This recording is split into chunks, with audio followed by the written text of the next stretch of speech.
On avait hâte d'avoir les réponses à nos questions. La Ligue 1 nous a offert un suspense grandeur nature. On attendait de savoir qui allait se qualifier pour la prochaine Ligue des Champions, qui allait prendre la deuxième, la troisième, la quatrième, la cinquième, même la sixième place.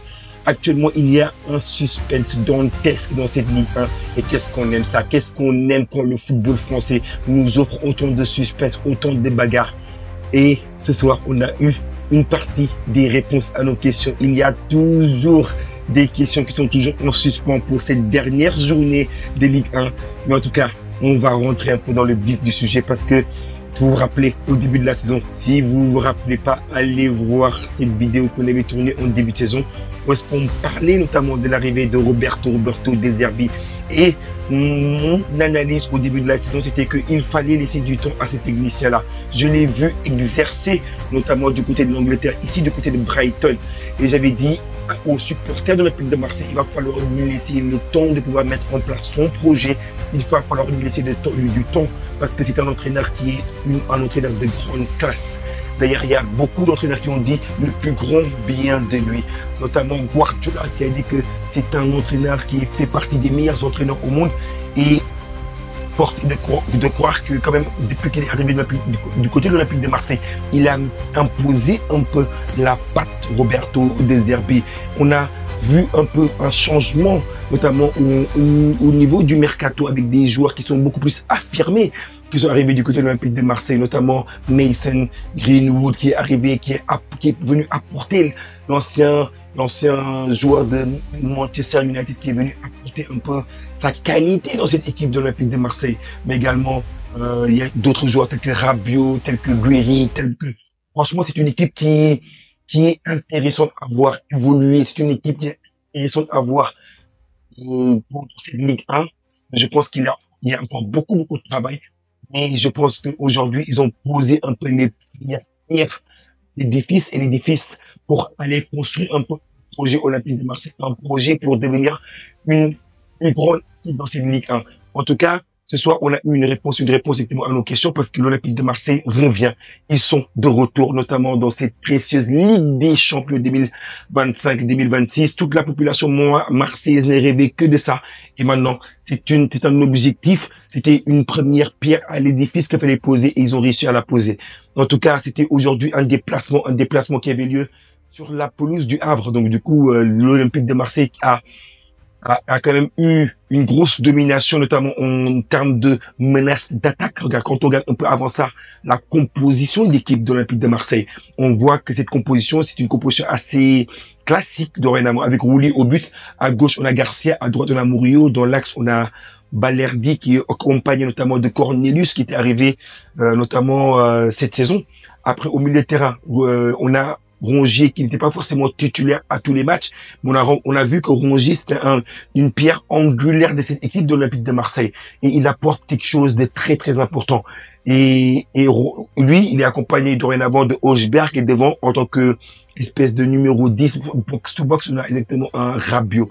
À gauche, on avait Rowe ce soir, ainsi que Greenwood qui était sur le couloir droit et Guéry qui est exactement sur le front de l'attaque de cette équipe de l'Olympique de Marseille. Donc, du coup, l'Olympique de Marseille s'est présenté en 4-2-3-1 face à un 4-2-3-1 également de cette équipe du Havre, avec notamment Gorgelin qui était au but, Ballot qui était à gauche, Nego qui était à droite, Sanante qui était dans l'axe avec Kinkwe, avec au poste exactement de milieu défensif, on avait M. Wanga qui était accompagné de Touré. Devant, on avait Keshta. À gauche, en tant que ailier gauche, on avait Soumaré. Ailier droit, on avait Casimir. Et devant, on avait l'ancien joueur de l'Olympique de Marseille, Ayou. Quand on regarde un peu les moments, les temps forts exactement de ce match-là, on voit qu'il y a eu quand même une grosse domination de l'Olympique de Marseille, même si il y a eu un moment donné où cette équipe du Havre s'est réveillée, a commencé à jouer parce qu'il n'avait plus le choix. Leur peau était en jeu. Donc du coup, quand vous voyez un peu la courbe des menaces en attaque, vous voyez que la plupart des menaces ici c'est du noir. Le noir est exactement des couleurs de l'Olympique de Marseille. Et les tendances que vous voyez un peu des menaces d'attaque de cette équipe du Havre sont très très maigres, très très peu d'opportunités. Donc du coup, vous voyez que jusqu'à la mi-temps, on voit que c'est l'équipe de l'Olympique de Marseille qui a les plus grandes opportunités dans ce match-là. Et quand on regarde un peu au retour des vestiaires, c'est la même histoire. On a l'Olympique de Marseille qui continue encore à exister, à créer des difficultés à cette équipe de à cette équipe du Havre. Et ils sont justement récompensés, notamment à la 56e minute, notamment par le but de Guiri qui inscrit un but à la 56e minute. Guiri qui est parfaitement intégré dans cette équipe de l'Olympique de Marseille. On voit que depuis qu'il est arrivé, il marche sur l'eau de cette équipe de l'Olympique de Marseille. Il est décisif, que ce soit exactement par les buts, par les passes, par sa contribution dans la performance collective, il est décisif, Amine Gouiri.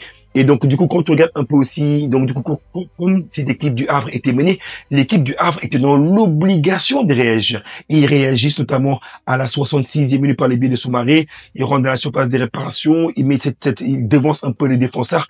Je pense que c'était Balerdi, si je ne me trompe pas. Et là, ils poussent le ballon au fond. Et bien, soit exactement but, qui a été un peu contesté du fait qu'il y avait une potentielle position de hors-jeu. Il n'y avait pas la position de hors-jeu. S'il n'y avait pas position de hors-jeu, je pense qu'il y aurait eu un penalty.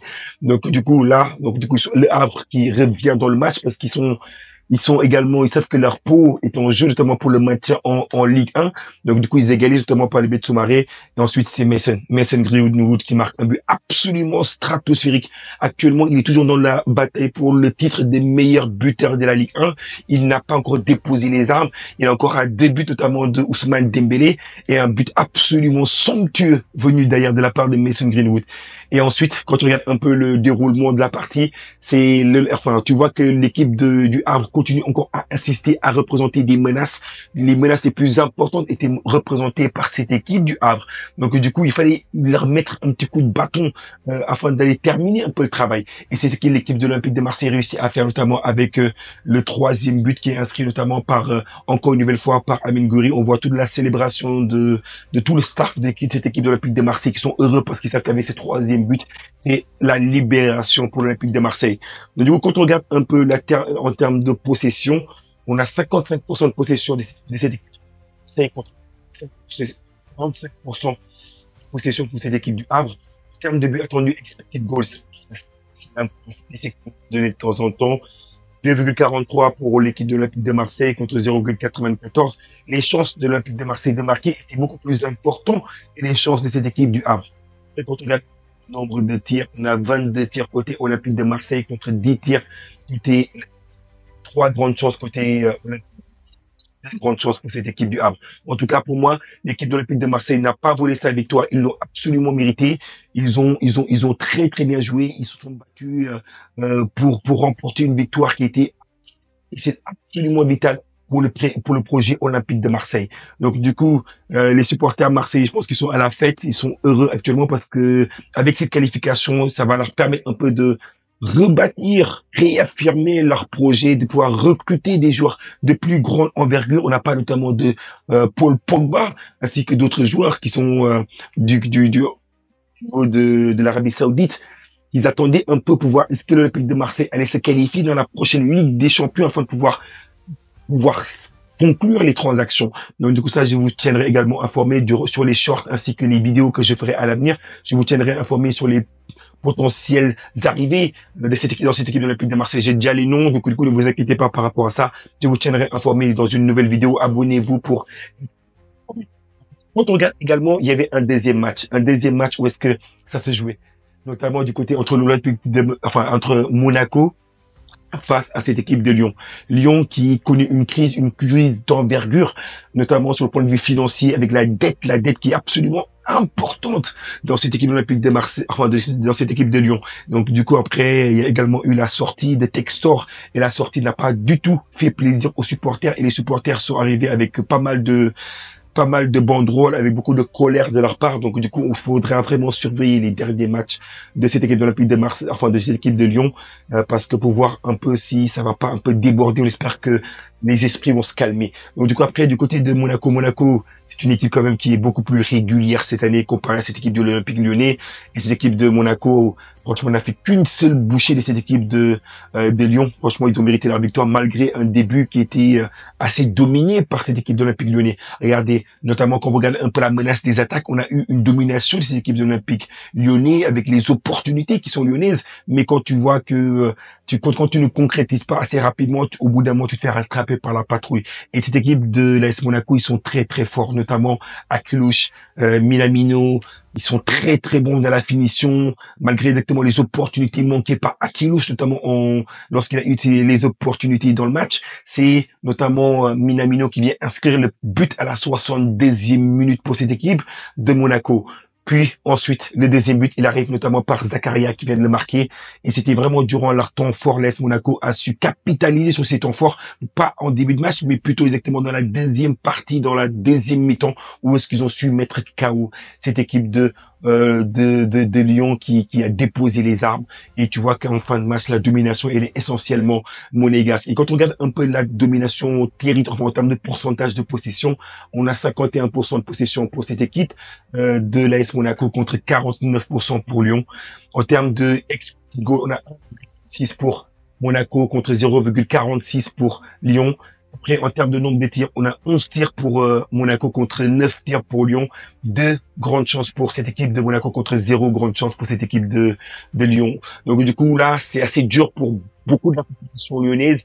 Beaucoup de la population lyonnaise actuellement sont déçus, notamment au vu des risques qu'il y a par rapport à l'équipe de Lyon. On sait que l'UEFA sanctionnait financièrement cette équipe de Lyon au vu de leur situation financière. Donc du coup, la situation ne s'arrange absolument pas.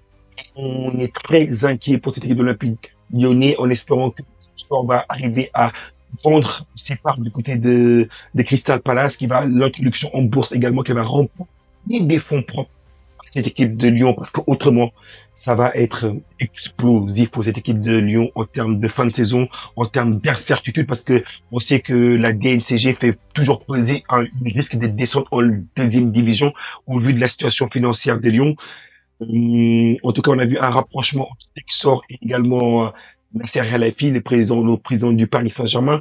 Est-ce qu'il y a des discussions pour éventuellement apporter des aides, notamment du Qatar, pour venir un peu soutenir un peu cette équipe d'Olympique Lyonnais, ou est-ce que Textor essaie de voir un peu comment il peut essayer de soutirer un peu des sous du côté du Paris Saint-Germain pour pourquoi pas exactement réaliser un transfert pour pouvoir aider financièrement cette équipe de l'Olympique Lyonnais. Je me pose la question. En tout cas, on aura très rapidement la réponse. En tout cas, on connaît deux des qualifiés pour la prochaine Ligue des Champions. Bravo aux supporters, notamment de cette équipe de l'AS Monaco, et bravo aux supporters de Marseille.